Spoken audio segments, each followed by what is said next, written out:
As the rain continues to pour down heavily in some parts of KwaZulu-Natal, the flooding has had a devastating impact on one family.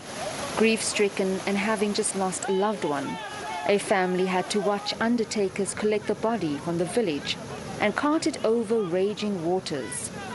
The undertakers have no choice but to cross this river, like the many community members who have made this trek.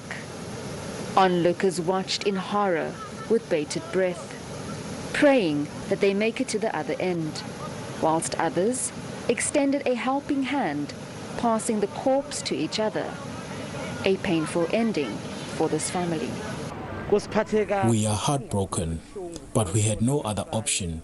As hard as it was, we are afraid of this water, but we needed to take her to the other side of the river because we needed to take her body to the mortuary.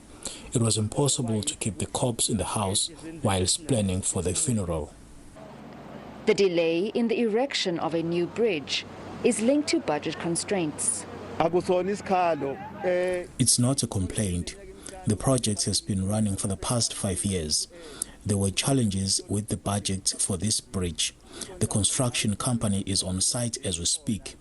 They have already installed slabs in the river and now left with erecting pillars so they can complete the bridge. And while this community wait for the bridge, they can only hope that it will be soon, before the water claims a life. The change I want to see is for the speedy erection of this bridge, because people are scared of walking through this river and being swept away by this water.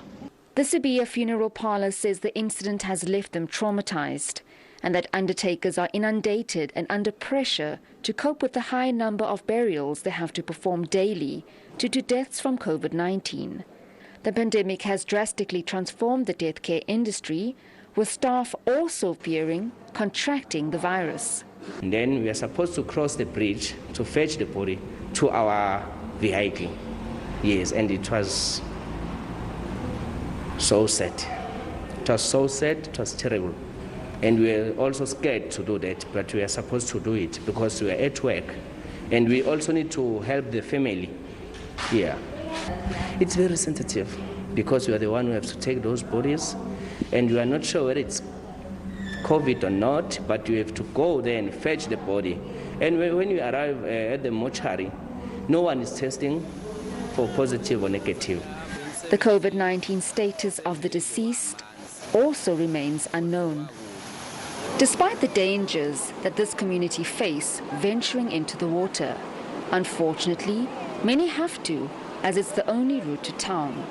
Children and the elderly also face their fears, struggling to make it to the other side. But now, many hope that the torrential rains will not make it impossible to cross. Jayed-Leigh Paulse, SABC News, Estcourt.